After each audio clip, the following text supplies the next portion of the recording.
Folks, I'm Melly Little, and this is your daily TA wrap. We take a look at these markets and we do it from a neoclassical perspective, asking ourselves each day, what happened today? And what does it tell us about tomorrow? I do this show 4 times a week. I do it every Monday through Thursday, live at 9 o'clock Eastern Time here from the base of the Rocky Mountains. Also do a show on Sunday night. It's a weekly wrap. I try to take a little bit larger view, although here I do try to provide some of that as the week goes on and as is needed.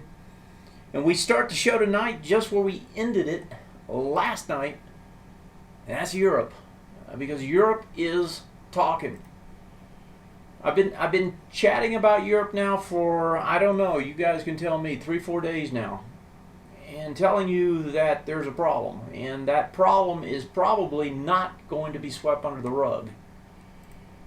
And as we watch Europe and see it fade basically here as it's going down, you got the little bounce, can't get anything going. It's right at the edge tonight. It's getting ready to jump. It's certainly looking over the cliff, so to speak.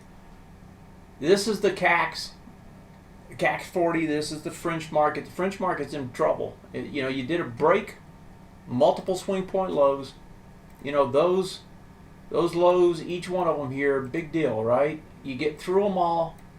Once you break them all, then you're going after the next one. You've already done that. You can see it here. It's already broke it. Tried to bounce. Really couldn't get anything going, right? That's when it broke here. And if we pull it over, actually a little bit farther out, let me give you the whole picture. I wasn't watching what I was doing there. You've already got a break of this swing point low. That's from the October 14th. And this ABCD structure, if it breaks, it's going after the next one. And the next one's at 32.97. 32.97, you're trading at 40.85. That's another 700 points if it wants to make the run.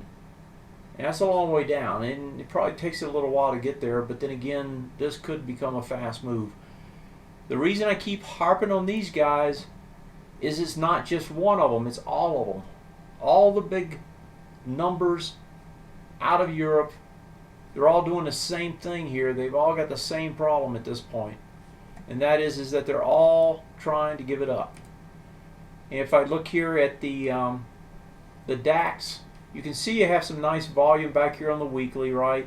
The DAX, it can come back to, it looks like that swing point high. It's actually not a swing point, but it looks like that high, which was the bar on the breakout, September 16th. That high is 87.70. We're trading at 90.65. So you got about 300 points there, which is, what, 3%. And I think it can get there pretty easily, and the reason for that is that you got multiple swing points here that can be broken. Looks like I've lost my presentation manager. Let me grab that again. Get this out of the way. And here we go. So the point here is that these swing points, right, there's three of them. They're all lined up here together. You break those, it's going to be the same situation you just saw with the CACs, right? Whereas if these break, it typically leads to a fast move down. That fast move down is going to take you into this area, most likely at least. We are not going to ignore that, we being the U.S., right? It's not going to happen. We're not going to just paste it over and forget about it. We've seen before Europe lead the U.S. lower. I would not be surprised if Europe does it again.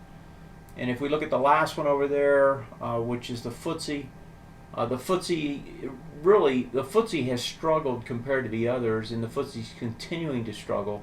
You know, the others, like the DAX, way up making new highs. This one never made the new highs. You know, if you're a believer in divergence and you're watching those three major markets, you would have noticed here that you never got the new high on this market, whereas you did on the others. And a lot of times those divergences will give you a good clue that something's awry. And so indeed it was. Let's go look at our markets. Let's look at the ending numbers real quick, and then let's pop in and see what our markets look like and what is setting up here now. All right, so industrials 129.80, 129.60 actually, lower 15,843 and a half. The S&Ps dropped 20 and a half, 1782. The composite threw out 56 and a third, and 2/3, 4,000.81 now. INDX drops another 45 and a quarter, closes at 3469 roughly. And the big loser once again, this is like 3 days in a row I believe, Russell back to 11,000, 11,001 and a half, down 18, 1.6%. If we go look at the charts, let's grab the charts. And what we have here on these charts, if we start with the S&P 500, is that you've got a rollover, volume picks up a little bit. You remember we've kind of got a range up here. I was talking about if you come back in here, you know, there's a swing point high here, and I want to talk about that in a second.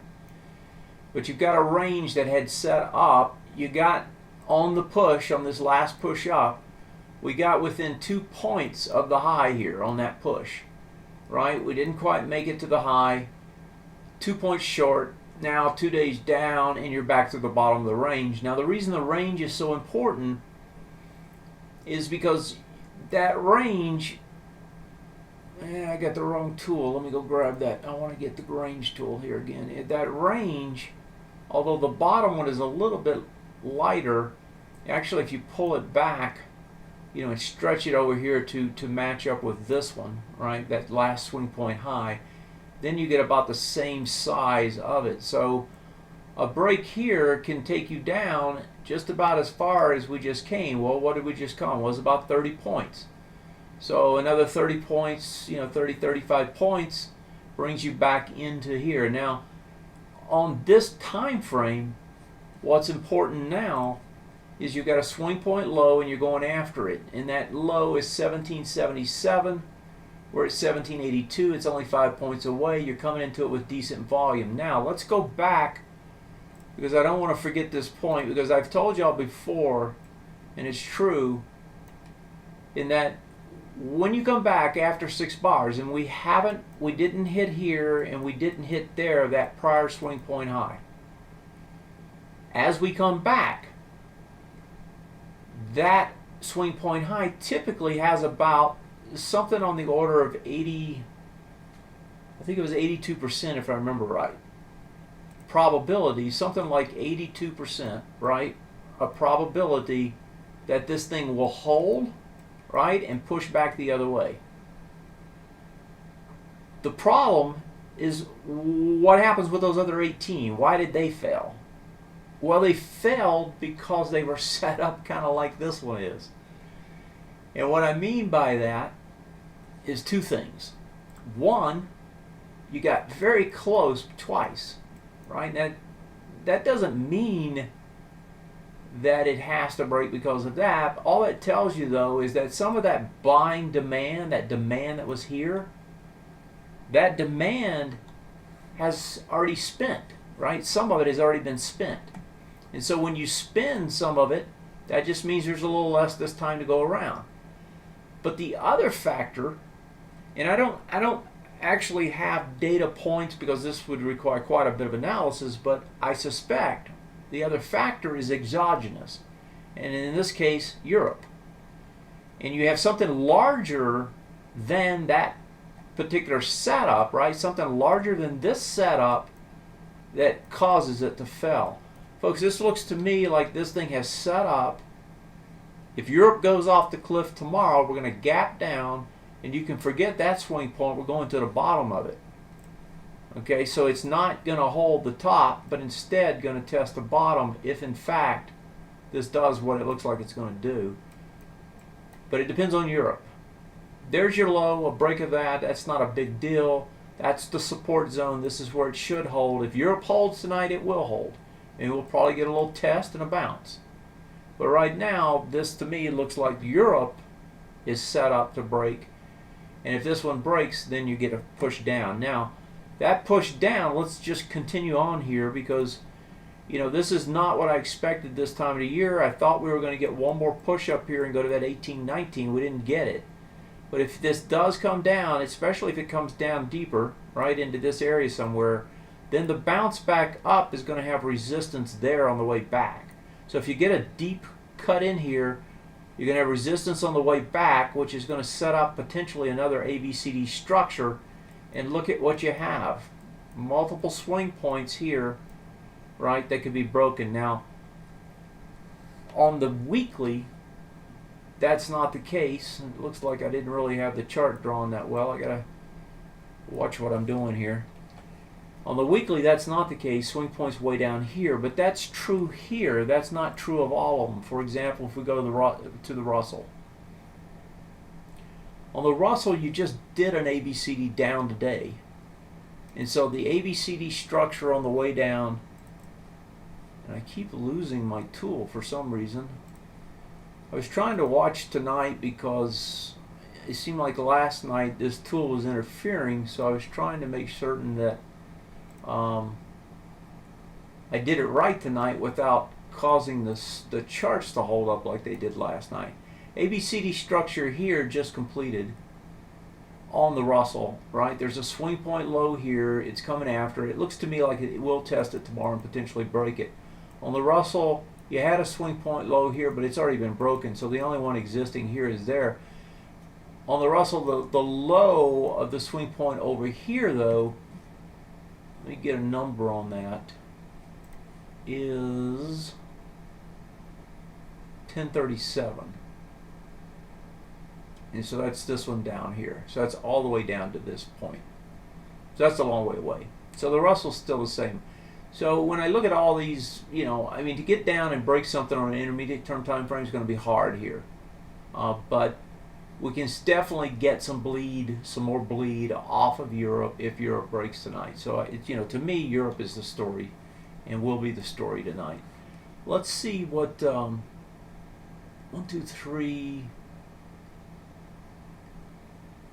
Okay, so the Russell, so it came back to test the swing point high. That low was 1104. We closed at 1101, so we've actually broken it. So, and the Russell's the best signal giver for a couple good months now. So that also is negative, in that you couldn't hold that retest regen area. And it already tried here, barely got out of it, and came right back. And so, to some extent, that's not really a retest regen at this point. This just looks like it's going to bleed down and test this low for now. I would think the Russell settles down a little bit if, in fact, we do start to push down tomorrow. It probably won't lead again as it has. Let me see what the Dow has, because that one has a low is already broken. You got two more underneath. Now the Dow has the higher one. No, that was the breakout. So the Dow is just going to try to do a retest regen on the weekly. That high is 15,658. Okay, so this would be an ABCD structure down if it forms, right? If it triggers. That takes you to, let's get the numbers real quick on it. So the top is 16,174.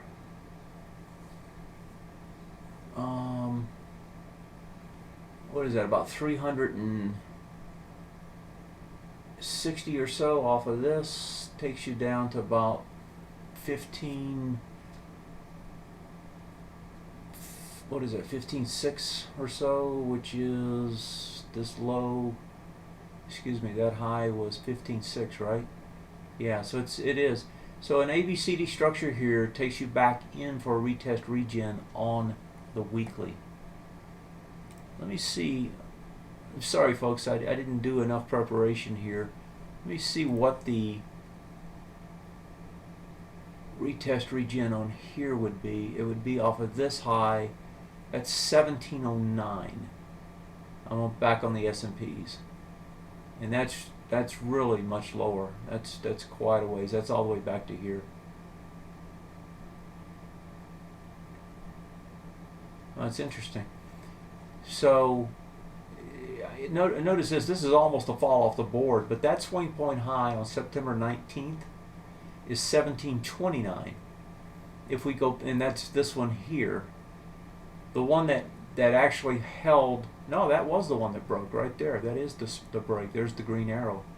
So that swing point high is a swing point high on the weekly and on the daily, and that's just below this area. And remember, the range trade would take us right to that area, right? This range, and then if we take the lower range, right, that is where we'd be trying to come back to, and that would be the retest regen. If you're a bull, what you'd really love to see is you'd like to see this thing just break straight down, you know, break these and just go straight down to here and then find its support on the weekly retest regen. That would be the best place, because you've got two nice big bars there in terms of swing points, and that low is still far enough away where if you bought in here, that's a good clip down, right? That's 70 points off the top, and that one would be a nice buyable place.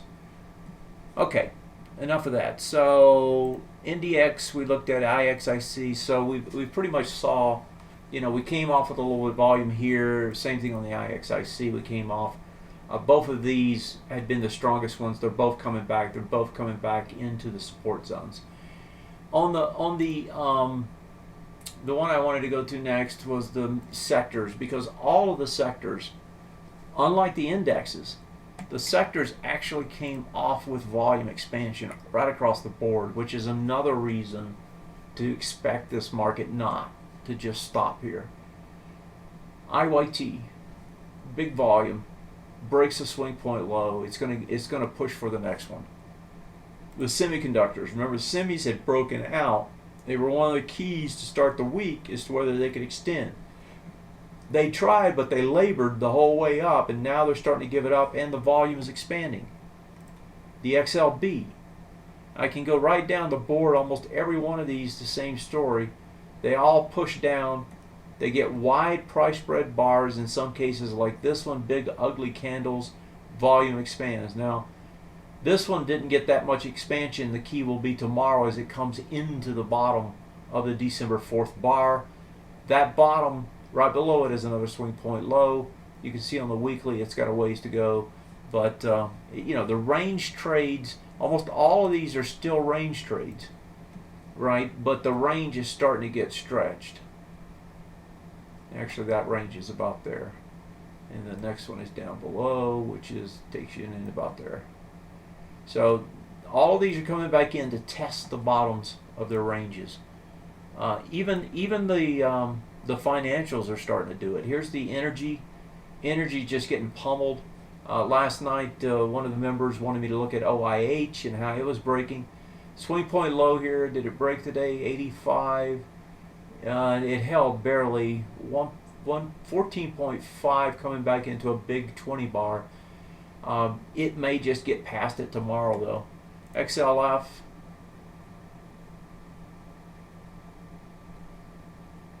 Big volume expansion as it gives it up, coming back into support zone, right? So again, the higher range, still in it, right? You're still in the higher range, but it looks like that higher range is going to be tested here just like it is on all the other ones. So I'm not going to go through any more. They're all the same, right across the board. Probably the strongest ones out there, maybe the healthcare, but even that you can see pummeled. Big volume expansion. Okay, so let's go look at the ox markets. If you got some questions, pop them in. I'll take them. Otherwise, I'll have probably an early turnout tonight because to me, the story is Europe, and I covered that coming in. Let's see what bonds did today. I think bonds were back down today. Yeah, they were. This I've been talking about is a huge problem if it breaks. Would be only another reason to get concerned, right? That range so far is held, and there were some good things in this when it pushed up, but it's just bleeding lower again, and it wants to try to test that low, and it's tested it multiple times.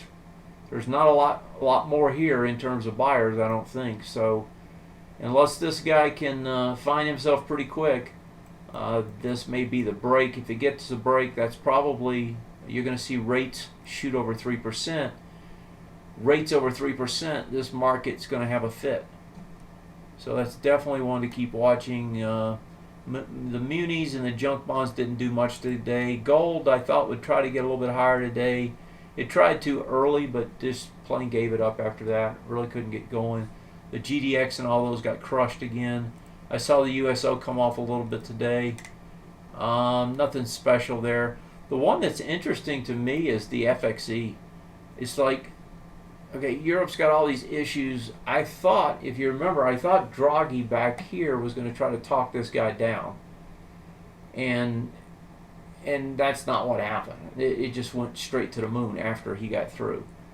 And so if he intended to do some talk down, he certainly didn't do it. He made it stronger. And the European market is strong only because they're the only ones, the only major block that isn't devaluing their currency hand over foot, right? Japan is, US is, UK is, even China is in a different way. Germany really is against that, given that they suffered from the hands of the hyperinflation in the 20s. They got long memories. But, this in this particular world market, if you don't competitively devalue your currency, you got a problem. And Europe's not doing it. That's pushing them up, and that's potentially contributing to their issues right now. But if you flip over and look at the dollar won't give it up, which is also interesting. Now, a lot of times you'll see money run to the dollar for safety if, in fact, the markets start to roll. And right now, it's two dojis down here. It doesn't want to give it up. So we'll see if that's, in fact, what happens again. Okay, I don't see any questions. I'm going to go back to the world markets real quick, look at a couple more. And I wanted to look at China. China came off hard last night. I'm pretty sure that chart's going to look ugly. Remember, they were up there. Yeah, so they gave up their range. Here's another one that's failed. So, when you get a higher range, you have to hold it. The higher range was up here. They just gave it up, right? So if you give it up, actually this one's kind of wide. Maybe there's two in there. I don't see any. Well, I guess you could call it right there, actually, off of this high. So it's deep into the bar. It's back into the gap. Looks to me like it's going to try to close it and come back in. I don't know that it will do it tonight because it actually has some decent support here. That's some high volume right there. So I would be surprised if they do make it straight down. I think instead what you'll get is some sort of a light selling tonight, and then maybe get a bounce, right, depending on what Europe does, and then you come back down. So Hong Kong, let me look at the EEM, the emerging markets, the wider one. Let's see what this one looks like. That is just a mess. That looks terrible. Okay. So, looks like I'm almost out of time here. I don't see any questions. Let me check my email right quick. So last night, hopefully I was pretty clear as to what was happening. I know I was clear with my members, my subscribers. I try not to give the whole boat away here, but I do feel like it's important that I tell you when things are changing, and they definitely were changing. The tone was changing. You could tell it was changing, and that's what I relayed to y'all. So, hopefully you took some measures to protect yourself a little bit. When the storm clouds come, you have to put on the raincoat. You got to get a little safer. If you choose to, you can play it, to the downside, or if nothing else, you just hedge a little bit, or you just take something off. You can't be fully invested all the time. If you're going to be fully invested all the time, just buy the friggin' market and forget it, right? There's no reason to try to time it. So, when I looked at these markets yesterday, it was fairly clear that there were some issues. Taiwan was really strong. Let me see what it did. Look at that. So it tests the top. What did it have? 2.1, and it did 2.1. So it tests the top, fails again. This one's done. It's done what it's going to do. It's going to come back and try to close this gap now. It's going to end up failing on the weekly as well. Interesting. China up 0.3% tonight. The Nikkei down 1. Yeah, okay. Well, that probably makes sense, I guess. The Nikkei. Let's look at the Nikkei. The Nikkei is the Nikkei still can't get to the top. Still wants to get to the top, but it's going to have to congest up here first, right? So you've got a big range now on the Nikkei, right? You had this range basically there, and now you've set it up again up here. So you got almost to the top up here, which happens to be almost to this top, which is what it was trying to do. And I would expect, though, that you'll probably see the Nikkei work back down into this area towards this low, maybe even get back into here, and congest. And eventually go one more time and try to break that top. That's going to be a hard top. That top goes back 20 years. I don't know if it's 20. It's a lot of years. It's got to be 15 by now. I don't have a chart up here that long, but that was a long time ago. If I remember right, they went bust in like 92, 93. They were at 39,000 something. And they haven't been over 15,000 since. They got up there once or twice. This is 14.5. So, to get back over 15 is going to be a heck of a chore. Seems like no place to hide. Not Europe or Asia or the U.S. of A. Well, consider, I'll end on this note, and I'm not going to try to pull up charts in the short period of time I have, but consider the charts I've shown you. Europe, it's a full-blown sell going on, right? And that one, they can drop another, anywhere from 5 to 10% there, pretty easy. The U.S., that structure's not there. In the U.S., the structure's there for another, maybe 1-2%.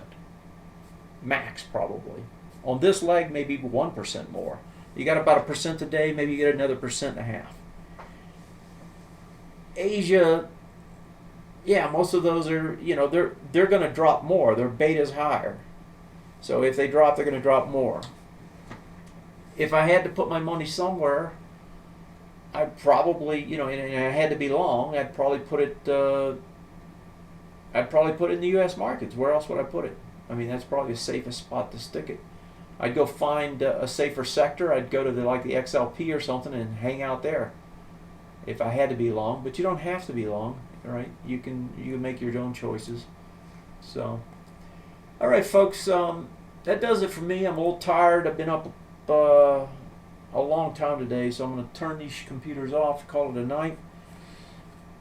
I'll see you tomorrow. We'll do it again.